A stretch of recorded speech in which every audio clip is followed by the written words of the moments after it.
পঢ়া শুনা সকলোৱে কৰে, কিন্তু কিয় কিছুমান ষ্টুডেণ্ট এভাৰেজ থাকি যায় আৰু কিছুমান ষ্টুডেণ্ট টপাৰ বনি যায়? ইয়াৰ কেৱল এটাই কাৰণ আছে, আৰু সেইটো হৈছে ইফেক্টিভ টেকনিক্স। যদি আপুনি বৰ্ড এক্সামৰ তৈয়াৰী কৰি আছে, তেন্তে এই ভিডিঅ'টো আপোনাৰ কাৰণে বহুত দৰকাৰী। আজিৰ এই ভিডিঅ'টোত মই কথা পাতিম 4টা এফেক্টিভ লাৰ্ণিং টেকনিক্সৰ ওপৰত, যিবিলাক কেৱল 99% নহয় 100% কাম কৰে। সেই ভিডিঅ'টো শেষ পৰ্যন্ত ধ্যান দি চাব, কিয়নো সকলোবোৰ টেকনিক্স ইটোৰ লগত সিটোৰ কানেকশ্যন আছে। লগতে ভিডিঅ'টোত এটা লাইক কৰিব, কিয়নো আপোনাৰ এটা লাইকে মোক বহুত উৎসাহ দিয়ে। আৰু মোৰ লগত যদি পাৰ্চনেলি কানেক্ট হ'ব বিচাৰে, তেন্তে ইনষ্টাগ্ৰামত মোক ফ'ল' কৰি ল'ব। মোৰ ইনষ্টাগ্ৰাম ID ভিডিঅ'ৰ ডিছক্ৰিপশ্যনত দিয়া আছে। Number 1, read effectively. আপোনালোকৰ বহুতেই কি কৰে, যেতিয়া প্ৰথমবাৰ কিবা এটা চেপ্টাৰ পঢ়ে, তেতিয়া আপোনালোকে চেষ্টা কৰে তাৰ মাজৰ কিবা কিবি মনত ৰাখিব। কিন্তু এনেকুৱা কৰাটো এটা ডাঙৰ ভুল, কিয়নো যেতিয়া আমি নতুন কিবা এটা চেপ্টাৰ পঢ়োঁ, তেতিয়া তাৰ মাজৰ সকলোবোৰেই আমাক ইম্পৰ্টেণ্ট যেন লাগে, আৰু আমাৰ মগজে সকলোবোৰ লাইন মনত ৰাখিবলৈ চেষ্টা কৰে। আমি সকলোৱে জানো যে আমাৰ মগজৰ এটা কেপাচিটি থাকে, আৰু সকলোবোৰ চেপ্টাৰ 100% ইম্পৰ্টেণ্টো নহয়। আৰু আমি আমাৰ মগজৰ কেপাচিটিত সেইবিলাক সুমিয়াই লওঁ যিবিলাক হয়তো ইম্পৰ্টেণ্ট নহয়। সেয়ে প্ৰথমবাৰ কেৱল চেপ্টাৰটো পঢ়িব লাগে, মনত ৰাখিবলৈ চেষ্টা কৰিব নালাগে। দ্বিতীয়বাৰ সেই চেপ্টাৰটো পঢ়াৰ আগতে প্ৰিভিয়াছ ইয়েৰৰ কুৱেশ্যনবোৰ এবাৰ চাই ল'ব লাগে, কাৰণ সকলোবোৰ চেপ্টাৰত কিছুমান ছিলেক্টেড কুৱেশ্যন থাকে, যিবোৰ এক্সামৰ পইণ্ট অফ ভিউৰে সকলোতকৈ ইম্পৰ্টেণ্ট হয়। যেতিয়াই আপুনি এনেকুৱা কৰি লয়, তাৰপিছত যেতিয়াই মনত ৰাখিবলৈ চেষ্টা কৰিব, তেতিয়া ভালদৰে মনত থাকিব, লগতে আপোনাৰ সময়ো বাচিব। Number 2, active learning. আপোনালোকে শুনিছে চাগে, জোৰে জোৰে পঢ়িব লাগে, তেতিয়াই সোনকালে মনত থাকে। আৰু আপোনালোকে এটা লাইনকে মন্ত্ৰৰ দৰে জপি থাকে, বাৰে বাৰে এটা লাইনকে পঢ়ি পঢ়ি মনত ৰাখিবলৈ চেষ্টা কৰে। কিন্তু এনেকুৱা কৰাটো বিজ্ঞানৰ মতে সম্পূৰ্ণ ভুল। হয়, জোৰে জোৰে পঢ়িলে আপোনাৰ বানান শুদ্ধ হ'ব, আপোনাৰ মাত স্পষ্ট হ'ব, শুদ্ধ উচ্চাৰণ হ'ব। যেতিয়া আপুনি কিবা এটা ছাবজেক্ট মনত ৰাখিবলৈ চেষ্টা কৰে, তেতিয়া সেইবোৰ আণ্ডাৰলাইন কৰি লওক, যিবোৰ আপোনাক ইম্পৰ্টেণ্ট লাগে।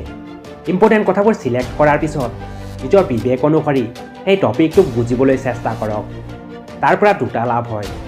প্ৰথম, লং আনচাৰবোৰ সহজতে কৰিব পৰা যায়, আৰু দ্বিতীয়, শ্বৰ্ট আনচাৰবোৰো বহুত দিনলৈকে মনত থাকি যায়। কিন্তু ধ্যান দিব, যেতিয়া আপুনি ৰিভিজন কৰে, তেতিয়া প্ৰতিটো লাইন যাতে পুনৰ পঢ়িবলগীয়া নহয়। ইম্পৰ্টেণ্ট আণ্ডাৰলাইনৰ শব্দবোৰ চাই নিজৰ মগজত নিজৰ হিচাপ অনুসৰি মনত ৰাখিবলৈ চেষ্টা কৰিব লাগে। হ'ব পাৰে প্ৰথমবাৰতে আপুনি গোটেইখিনি কথা মনত ৰাখিব নোৱাৰে, কিন্তু কোনো কথা নাই, নিজৰ মগজত জোৰ দিয়ক, যাৰ পৰা আপোনাৰ মেমৰি কানেকশ্যন ষ্ট্ৰং হ'ব, আৰু সময়ৰ লগতে নিজৰ মাজত বহুত ইম্প্ৰুভমেণ্ট পাব। Number 3, smart revision. আমাৰ সকলোতকৈ ডাঙৰ প্ৰব্লেম কি হয়, আমি যিবোৰ কথা মনত থওঁ, পৰীক্ষাৰ আগলৈকে সেইবোৰ পাহৰি যাওঁ। আমি বহুত চেষ্টা কৰোঁ মনত পেলাব, কিন্তু আমাৰ মনত নাহে। এনেকুৱা কিয় হয়? বিজ্ঞান অনুসৰি যদি আমি চাওঁ, তেন্তে আমি যেতিয়াই কিবা এটা মনত ৰাখোঁ, লগে লগে 100% মনত থাকে। কিন্তু ঠিক 20 মিনিটৰ পিছত এইটো 58% মনত থাকে, এমাহৰ পিছত 21% মনত থাকে, এমাহৰ পিছত প্ৰায় 80% আমি পাহৰি যাওঁ। এই সময়ে সময়ে ৰিভাইজ কৰি থাকিব লাগে। প্ৰথম ৰিভাইজ এদিনৰ পিছত কৰিলে, দ্বিতীয় ৰিভাইজ 3 দিনৰ পিছত কৰিব লাগে, তৃতীয় ৰিভাইজ 7 দিনৰ পিছত কৰিব লাগে, আৰু চতুৰ্থ ৰিভাইজ 15 দিনৰ পিছত কৰিব লাগে। এনেদৰে ৰিভাইজ কৰিলে নিজৰ মগজত জোৰ দিয়া হয়, আৰু বেছি সময়লৈকে মনত ৰাখিবলৈ আপোনাৰ মগজৰ মচলছবোৰ বেছি ষ্ট্ৰং হৈ যায়, আৰু মেমৰি কানেকশ্যনো আৰু তীব্ৰ হৈ যায়। নাম্বাৰ 4, নিজৰ শৰীৰ, খান পান আৰু নিয়মীয়া টোপনিত ধ্যান দিয়ক। বন্ধুসকল, মেটাৰ এইটো নহয় যে আপুনি দিনত পঢ়ে বা ৰাতি পঢ়ে। যেতিয়া আপোনাক ভাল লাগে, যেতিয়া আপুনি কমফৰ্টেবল হয়, সেই সময়তে পঢ়ক।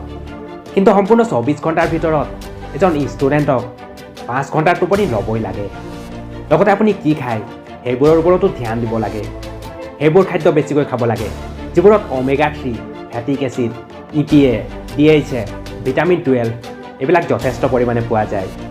পাৰিলে নিয়মীয়া ব্যায়াম কৰিব লাগে, আৰু ৰাতিপুৱা সোনকালে উঠি পঢ়াৰ চেষ্টা কৰিব লাগে। এইবিলাকে আছিল কিছু টেকনিক, যিবিলাক আপোনালোকৰ লগত শ্বেয়াৰ কৰিলোঁ। ভিডিঅ'টো কেনেকুৱা লাগিলে কমেণ্ট কৰি জনাব। লগতে ভিডিঅ'টো যিমানেই পাৰে শ্বেয়াৰ কৰিব, আৰু চেনেলটোত যদি নতুনকৈ আহিছে তেন্তে ছাবস্ক্ৰাইব কৰি ল'ব।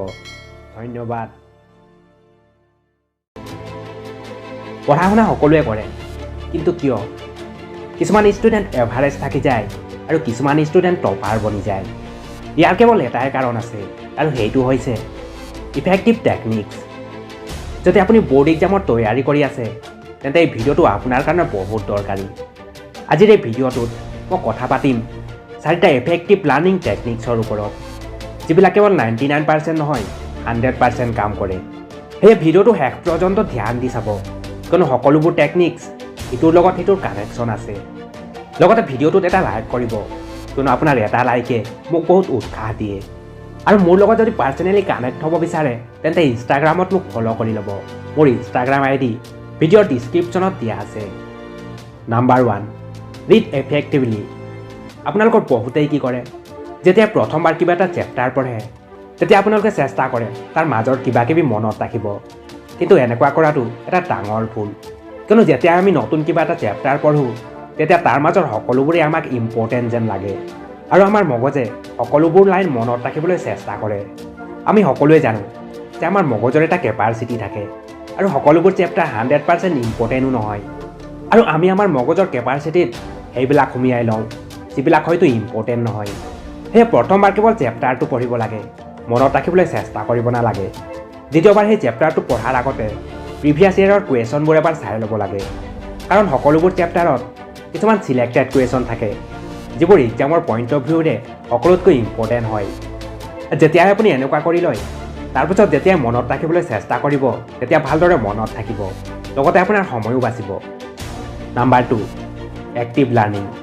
আপোনালোকে শুনিছে চাগে, জোৰে জোৰে পঢ়িব লাগে তেতিয়াই সোনকালে মনত থাকে, আৰু আপোনালোকে এটা লাইনকে মন্ত্ৰৰ দৰে জপি থাকে। বাৰে বাৰে এটা লাইনকে পঢ়ি পঢ়ি মনত ৰাখিবলৈ চেষ্টা কৰে, কিন্তু এনেকুৱা কৰাটো বিজ্ঞানৰ মতে সম্পূৰ্ণ ভুল। হয়, জোৰে জোৰে পঢ়িলে আপোনাৰ বানান শুদ্ধ হ'ব, আপোনাৰ মাত স্পষ্ট হ'ব, শুদ্ধ উচ্চাৰণ হ'ব।